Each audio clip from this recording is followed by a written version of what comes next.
the 16th, which is, I was flying in Monday afternoon and leaving later that day. That's the only conflict I have. Other than that, that first and third is fine. But that April 16th meeting, I've already booked a flight for it, thinking this is a go. So, but, you know, I can throw the ticket away, I guess. So I would suggest that we start that schedule revision May 1st. For the month of May. Month of May. If that's okay with the rest of the board, that works better for me as well. Okay, that's great for me. All right, so then we would be looking for a motion to change the current meeting schedule to a new first Monday and third Monday meeting schedule, and authorize STS to advertise that meeting schedule. I'm assuming we want to keep the same location, same time, same location, same 11 o'clock in the morning. It's just going to be the first Monday and the third Monday. And I'll add to that, you know, once we make an appointment of a fifth member, to fulfill a quorum, we have to have 3 people present. Right. And given all of our busy schedules, there will be some of us calling in, as long as there is a quorum. I'd like to at least ask a favor that we improve our technology a little bit so that we're not, you know, we're able to conference, you know, correctly. Using iPhones and conference calls are a disaster. Any outside sound gets canceled, and if you're on the other end, you don't hear half of what is being discussed. So we need to figure out the telephony here to make it work.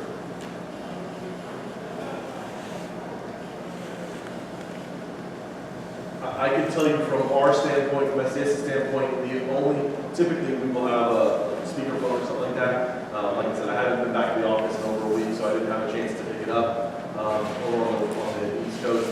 But we don't have anything to do as speakers, so that would be something that we'd have to work out through the beach club. But we do need to do something. I'll talk to Debbie about it or something. We'll pay for it, Cheryl. I don't know what to do. But we need a better system here. Yeah, I know. Well, we have budget limitations too. Well, you know, I was willing to just dig into my own pocket and buy microphones for everybody. And I'll do that if I have to. We've got work to do, and we got to make this efficient. And if it means, you know, I continue, you know, if I have to spend the money, I'll do it. You know, whatever. I'll figure something out. I have a question. Go ahead. Is it possible on the next meeting date of April 16th to make that any earlier that day? There is a special, it's not the right organization name, but there's a Wounded Warrior golf tournament at the Quarry on April 16th that is in the afternoon at 1, but it starts at 11:30 with a luncheon where the foursomes play with a Wounded Warrior. So I would like to see, especially if you're going to seat members to committees, you're likely not to have as many people here. If you could start it at 9 that day. Or we could change it. We'd have to change. We just have to advertise them. So See, right I now, can't we change have the date. we I have- can't change the dates. we have the time now to put in that new advertisement in the paper if we want to change. I'm available earlier. Let's, in doing the new, The April 16th meeting would be at 9. Yeah, I think that would work much better. You get I more can people do that. here. It'd be better for me, actually. Okay. Do we also need to add any additional meeting early in April? Right now, the next scheduled meeting is April 16th, but that's nearly a month away. I would have to join my phone, given my preference. Yes, we need to move. So, You have to think it in terms of 2 weeks. Correct. So It's the gonna, next, it's gonna take us at least, it has to be in the paper for a week prior to the meeting, and usually the paper, once we submit it to them, usually they actually, I can't couldn't post be it here. till I will be present. 3 days later, so you're looking at either one or April 1 Like the 29th, or wait, April, April, what's your proposed date? oh, no, I'm or 2. sorry. April 1 or 2. No, maybe it's up in the air. But by phone for sure, possibly. in as person. long as we have 3 other people here, we can definitely have, Yeah, as long as there's 3. 3 visitors. April 1 is Monday, April 2 is Tuesday. So I'll let you guys decide, and I'll look at I may have a problem with both dates, but I'll do what I can. How about the third? How about the third? Wednesday the third? April? What about the eighth? Why that only? Let's keep, right now, are we scheduled for? 16th is the next scheduled meeting. We're going to change that time to 9 a.m. We're going to start the 23rd at 11 a.m. in May. So this would be in early April. This is completely unscheduled. You can make it whatever you want right now. Typically, I would say if you can't have it within, there's no point in having another meeting within a week of the April 16th meeting because you're not going to get a whole lot of time. I could do the first. I like that. Okay. April 1. I'll look at, I can for sure by phone. Sure. Do we have a quorum? I mean, for April 1? Is it confirmed? Bill's here? You're here? Stan's here? Okay. Yeah, let's Okay. What time? 11? Keep it at 11? Yeah, we can check with Josh and Jared and, Yeah, and I have a direct conflict on April 1 and 11. It's a conference call that I have. But if 11 works for everybody else, I can either Jared will cover for me at the April 1 meeting of Courier, or I'll try and find someone to cover. So I will be able to work around everybody's schedule if 11 works for everybody else. The first works for me. The only issue I may is the end of August.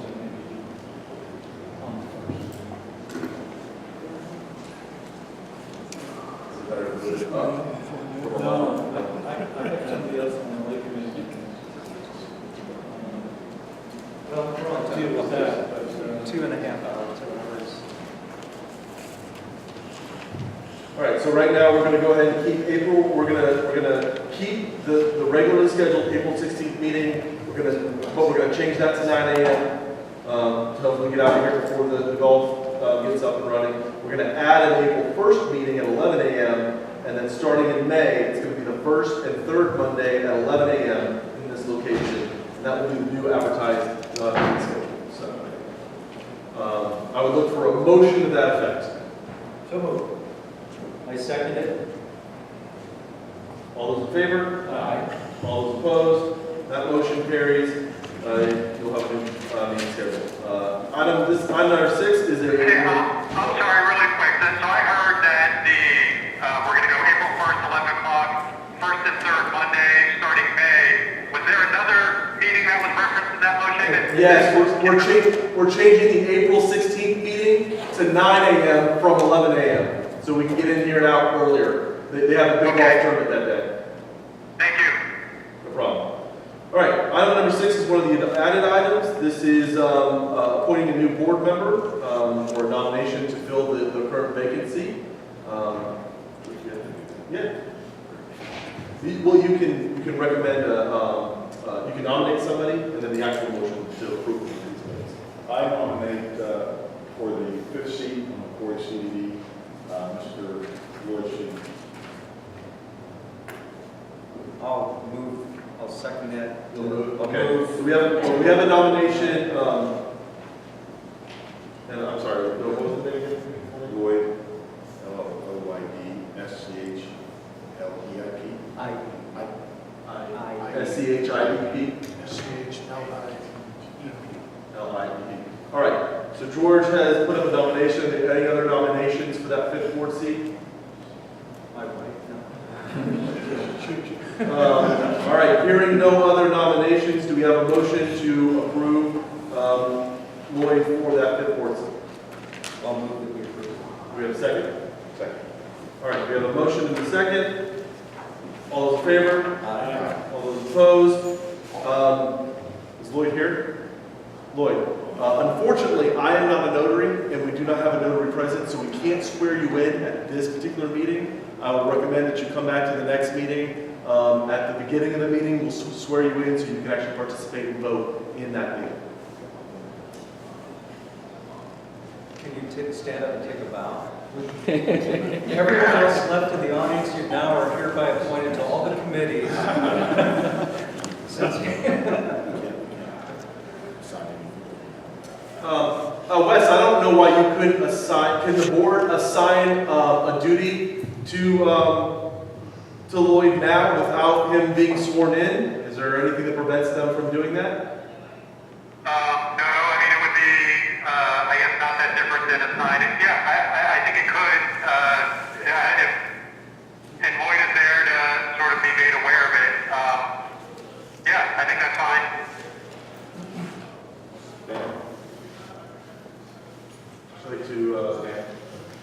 So we'd be looking for a motion to appoint Lloyd as the representative of the board to keep up on the FEMA ongoings. Given his acknowledgement and willingness, I would make that motion. I will second the motion. Okay, so we have a motion and a second, and you're comfortable? Yeah, I'd just like further also to, just based on my professional background, if you would also like some help on the negotiation of the contract, Bill, I'd be happy to jump on that. Okay, well, to be Sunshine sincere, law, yeah. once you're a board member, sunshine law prevents the two of you from doing any board. Or switch, either. You can be an alternate to fill in for Bill if Bill's not available, but you two can't be at these meetings together. All right, so the current motion is to appoint Lloyd as the board representative. And Wes, could you please just review the qualifications again, as we discussed? Sure. So, in order to serve on a board of supervisors for a general election or resident elected seat, a person needs to be over the age of 18, they need to be a U.S. citizen, they need to be a legal resident of the state of Florida and the CDD, and they also need to be registered to vote for supervisor of elections in Collier County. So, there's one thing that people often get confused on with respect to those requirements is a landowner. You do not need to actually own a lot in the CDD, but you need to have the CDD be your primary place of residence. So if you are a tenant under a lease, you are still qualified to serve on the board. So you need to be 18, U.S. citizen, legal resident of the state and the district, and registered to vote with the supervisor of elections in Collier County. Okay, resident of the CDD. Yes. Okay. Great. It's good to go on all those. Great. All right, so we have a motion and a second. All those in favor? Aye. All those opposed? Congratulations, you already have obligations. And Lloyd, I don't know if you were at prior meetings and heard sort of the rundown on the public record law, the sunshine law, and the code of ethics. If not, I know we've been at this meeting for going on 2 hours. I don't want to take up everybody else's time, but if you would like to give me a call, I'd be happy to walk you through that, just so you sort of have the details on the Florida law related to those particular issues. Yeah, that'd be fine at your convenience. I'm sorry, I didn't hear you. He said that was fine. He'll give you a call. Okay, and if somebody at the meeting can share my contact information with Lloyd, that would be great. And then Lloyd, if you shoot me an email or just give me a call on the number you're given, I'll get back to you as quick as I can. Michael, you could provide that to Mike. All right, great. Moving on to the other added item. This was a status on the engineer manager position negotiations. Yeah, that, and I referenced it earlier. I do not have a detailed update. I can tell you that the construction manager, rather the quality assurance manager, Capital Consulting, I've had more communications with. We've exchanged a number of emails and phone calls, and the most recent email I have from them is that they will have a proposal submitted to me soon. So I will follow up with them on that. I need to reach out and have a more detailed discussion with EPS on the construction manager side of things, and I will do that quickly, understanding that those amounts from both those contracts are important in everything that the board is looking at today. I know I heard Michael, the delegate, mention that Clark, for purposes of his discussions with the bank, is using an amount of approximately $200,000 to approximate the cost for those two contracts. I guess George and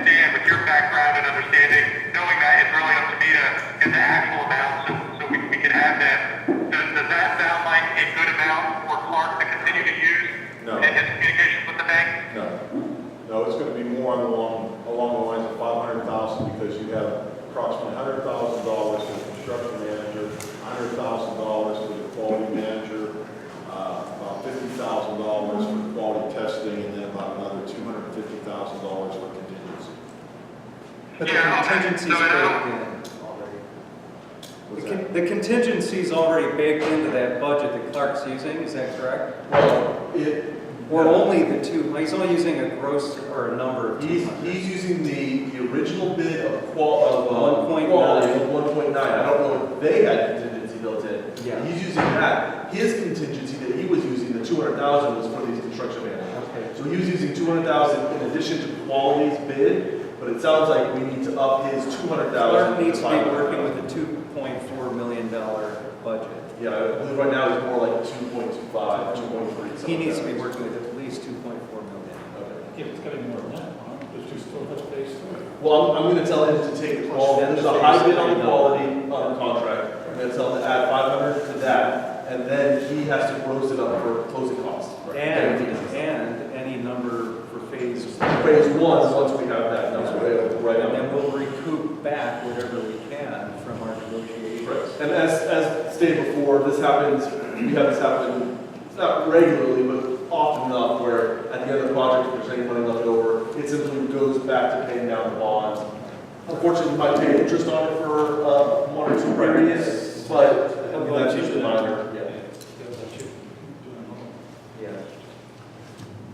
All right, so I will let Clark know to at least increase that one portion to 500,000, and then we're still waiting on the phase one estimate.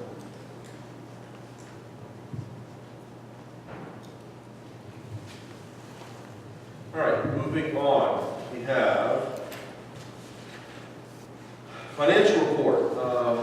No, I apologize, I don't believe, oh, they did get one in here. I wasn't sure if they were gonna get that in here in time. On page 12 of your books, we have the current updated financials. This probably isn't a whole lot different than the one we looked at 2 weeks ago. At this point in the year, we've collected more than 96% of what we were expecting to collect on the O&M side, which is typical. Usually by the end of February, we've collected most of our assessments. So for the rest of the year, we'll have little bits of income trickling in, but it's not going to be a whole lot of dollars. The majority of the rest of the year will all be spending money. You see at the bottom, currently, percent of budget, we're at 20% of what we budget for expenditures, and that's just going to go up every month from here on out. So unless there's any specific items on any specific line item questions that you have on any of those, there's no action to be taken by the board on that. All right, moving on to board member comments.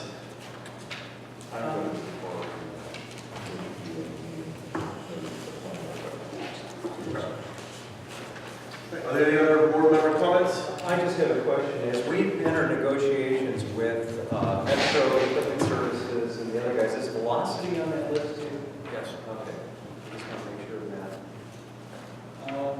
The only question I really have is, once we firm up with the contract, there's going to be some housekeeping issues, minor things that we'll have to deal with, i.e., and what we're going to do with the docks that are in place.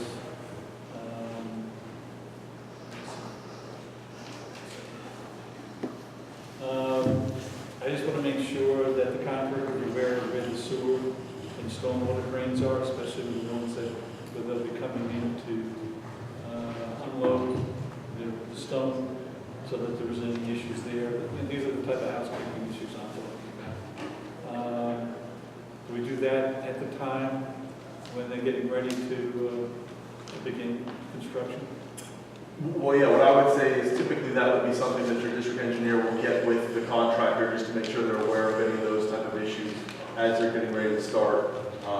And I guess at any point, once we've agreed, so at this point, we're still going to enter into negotiation with quality to see if they're willing to go with a unit price. Correct. Once all that is over and we've decided either unit price, lump sum, Then we'll whatever, sit down with them and then discuss we would these go housekeeping over, issues. kind of a pre-construction meeting, that type of stuff.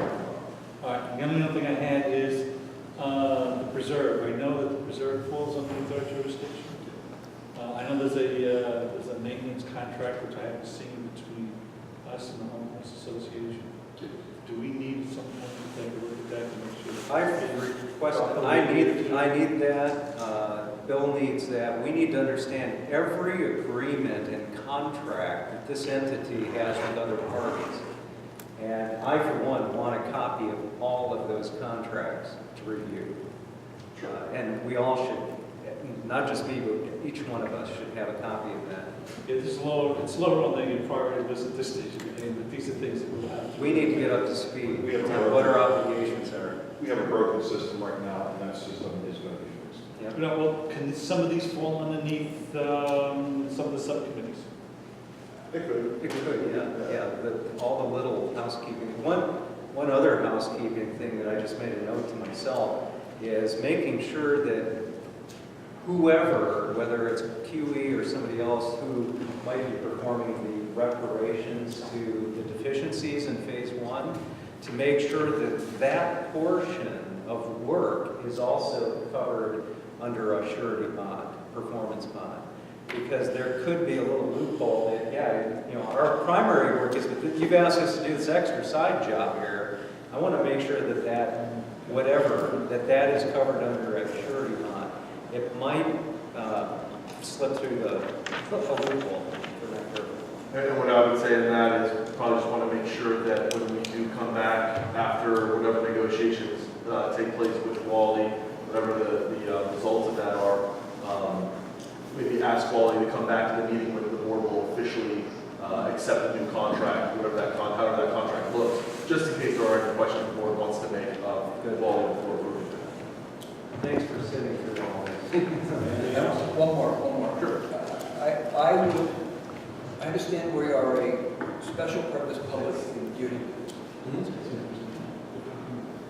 And I would ask that this board consider starting every meeting with the Pledge of Allegiance to the flag. I make my living in my 40 years of going to public meetings 3 times a week, and I've never gone to a public meeting where there has not been a salute to the flag. And I think for me, it has multiple purposes, and it reminds me of what our men and women in the military have done for us, it's just for me, especially at our stage of life where we're here in this great community, I think we need to recognize and affirm our beliefs and our core values. So I would get a flag in the morning, and I think the public would do it, I think we should do it. I would ask them to consider doing it every meeting. Sure. Add that to the agenda right after call to order. Subject to the board's agreement. No, I don't need a motion as long as the board's. Any other? Move to adjourn. A motion to adjourn. Second. All right, we have a motion and a second. All those in favor? Aye. All opposed? So that motion passes. We are adjourned. Question.